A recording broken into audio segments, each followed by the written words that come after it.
চলুন আজকে আপনাদের সাথে গল্প করতে করতে ইফতারটা রেডি করি। ইফতারি আইটেমের মধ্যে বেসিক এবং ট্রেডিশনাল কিছু ইফতার রেডি করছি। প্রথমে রেডি করব ছোলা বা বুট। ছোলাটা আমি সব স্পাইস দিয়ে হাতে মেখেই রান্নাটা করি। এভাবে রান্না করলে ছোলাটা অনেক বেশি মজা হয়। একটু হাত ধোয়া পানি দিয়ে দিচ্ছি। এবার আগুনটা দিয়ে দিব। এই যে ছোলার মধ্যে পানিটা দেখতে পাচ্ছেন, এটা যখন টেনে আসবে তখনই আমার বুটটা রেডি হয়ে যাবে। লাস্টে আমি রোস্টেড জিরা গুঁড়াটা দিয়ে ছোলা বুটটা নামিয়ে নেব। একটু মিন্ট লেবু ছড়িয়ে দিলাম। এবার আমি পেঁয়াজুটা বানিয়ে নিব।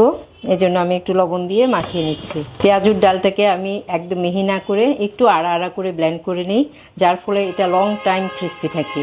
আমি একদম ছোট ছোট করে পেঁয়াজু বানাতে পছন্দ করি, আর এই ছোট ছোট পেঁয়াজুগুলো না আমার কাছে দেখতে অনেক বেশি কিউট লাগে। পেঁয়াজুটা হতে থাকলো আর আমি এদিকে ডিম চপের ব্যাটারটা রেডি করছি। আজকে ডিম চপটা আমি বেসনের একটা গোলা দিয়ে বানাবো। এবার ডিমটা বেসনের মধ্যে কোট করে নিয়ে ভেজে নিব। ব্যাস, ডিম চপ রেডি। আমি এবার এটা উঠিয়ে নিচ্ছি। এবার বেগুনিটা ভেজে নিচ্ছি। বাচ্চাদের জন্য চিকেন স্যান্ডউইচ রেডি করছি, আর সেজন্য এখানে চিকেন আর মেয়োনিজ একসাথে মিশিয়ে নিচ্ছি। আর এই চিকেনটা আমি আগেই রেডি করে রেখেছি, আর মেয়োনিজটাও আমার হাতের তৈরি। ফ্রুট সালাদ মেক করার জন্য আমি এখানে টক দই নিয়ে নিয়েছি। টক দইয়ের সাথে ফ্রেশ ক্রিম আর কনডেন্স মিল্ক দিয়ে আমি একটা মিক্সচার তৈরি করব। এখন আমি কেটে রাখা ফ্রুটসগুলোও দিয়ে দিচ্ছি।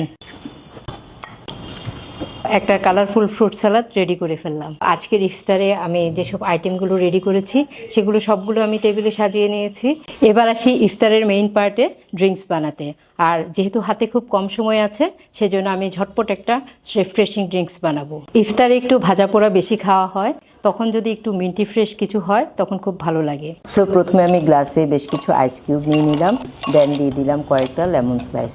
এরপর কয়েকটা ফ্রেশ মিন্ট লিভস ছিঁড়ে দিয়ে দিব, যাতে ফ্লেভারটা খুব ভালোভাবে বের হয়। এইবার ড্রিঙ্কসের মেইন ইনগ্রিডিয়েন্টস স্প্রাইট মিন্টটা উপর থেকে ধীরে ধীরে ঢেলে দিব।